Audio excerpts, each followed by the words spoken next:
Okay, just to give you an idea on my Super Bowl hypothetical, let's pretend that Tom Brady and Patrick Mahomes are set to play in the Super Bowl.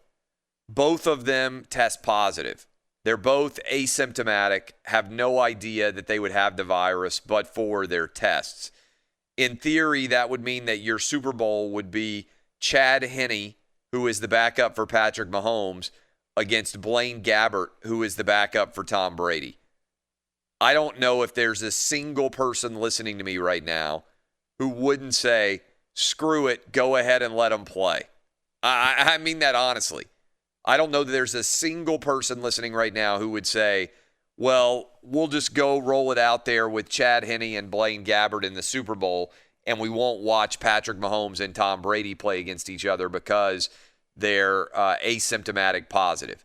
Now, the big story here that actually Major League Baseball has dodged is, can you believe if maybe Blake Snell doesn't get pulled out of this game and the Rays win, and then Justin Turner has tested positive and all of the Dodgers have to go ahead and get additionally tested because there's probably a decent chance other players are going to end up testing positive based on having been in close proximity with Justin Turner. Do they postpone Game 7? Do they say, just screw it, we're going to play? I honestly don't even know what they would have done. We're going to go to your calls here in a moment, but first, what do you think they would have done? Danny G, if Blake Snell keeps pitching, they don't make the decision to remove him, the Rays go ahead and win. And by the way, this is a huge flaw of analytics in general that they pulled, in my mind, Blake Snell. What do they do about Game 7? Would they have played it as scheduled tonight, or do they move it? Yeah, that's a really good question.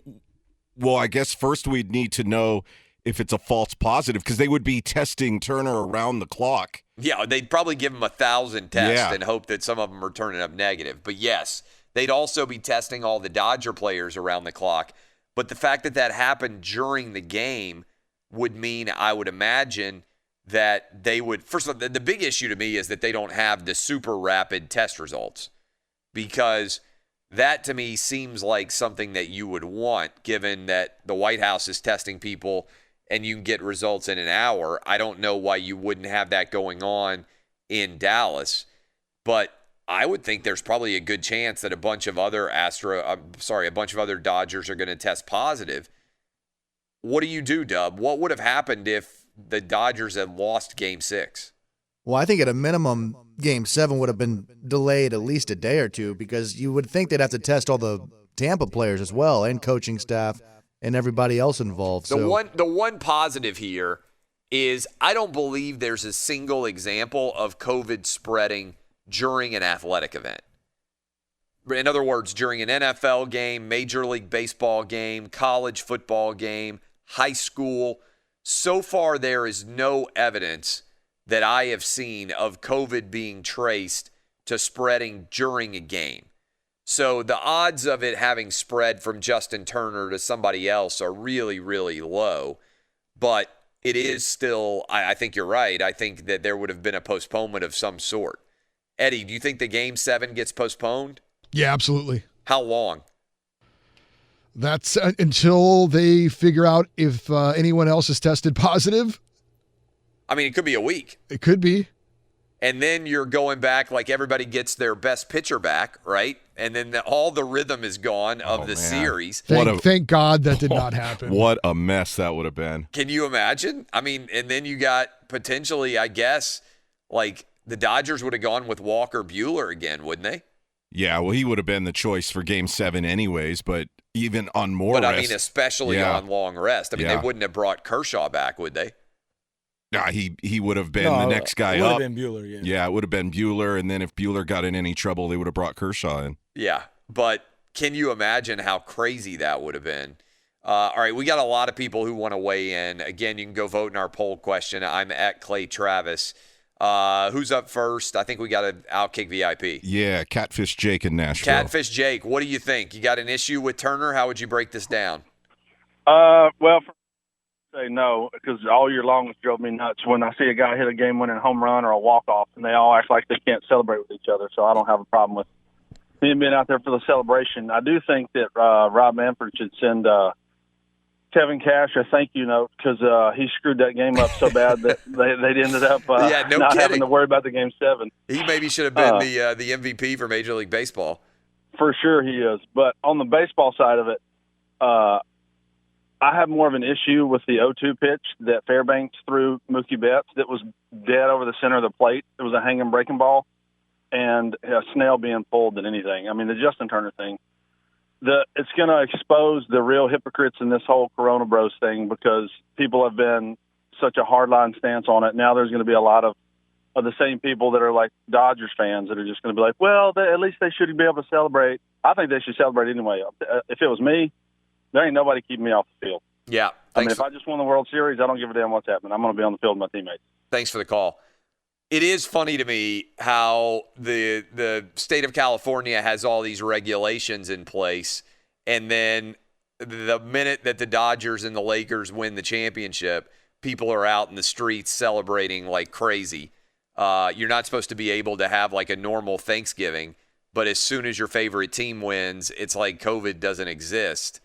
And that is, I think, pretty wild.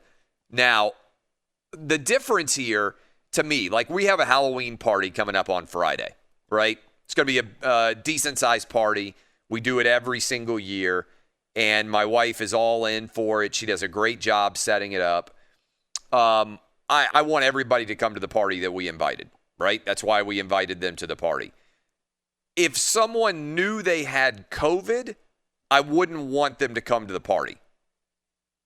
I think that's the way most people would react, and I'm not a Corona bro. So I understand Justin Turner wanting to be on the field to celebrate, and I understand his teammates being okay with it, but you also have to recognize this is going to be a monster story. Dub, who's up on our phone? What's the situation here? Let me check the clock. All right, let's take a couple more calls, then we'll go to break. Yeah, we got time for a couple more. Let's go to Dan in Pennsylvania. Dan, what do you think? Hey, man, I have no problem with it, man. I think this whole thing, like, I totally agree with you that the whole COVID thing has blown out of proportion. And, yeah. I mean, if it wasn't an election year, I don't think this thing would be as big as it is right now. Thanks for the call. There's zero doubt that COVID hit in the worst possible time.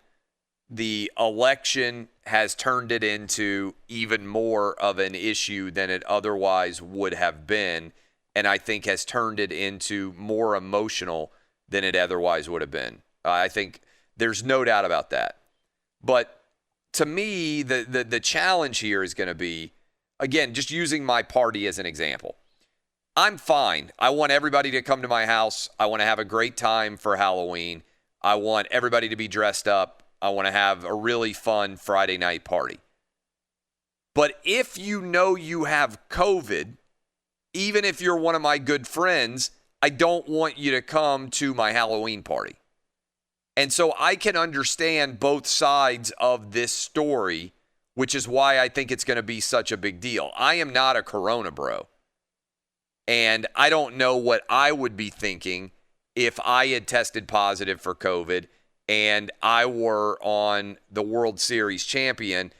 I think I would be exactly where Justin Turner is. I'd want to be on the field celebrating with my teammates, getting the picture taken with the trophy, having my moment that night instead of sitting in my hotel room by myself.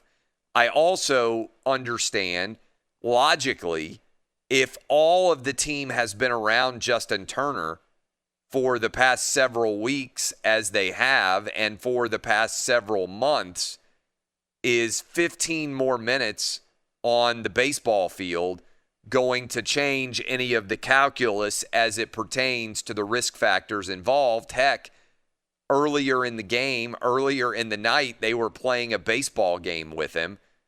How is that going to change the calculus? To me, Major League Baseball set up this potential issue by having in the first place a possibility that test results are arriving in the middle of a game.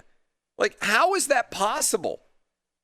How do you not have it set up so that you are testing and getting results before players actually play in games? This is crazy to me.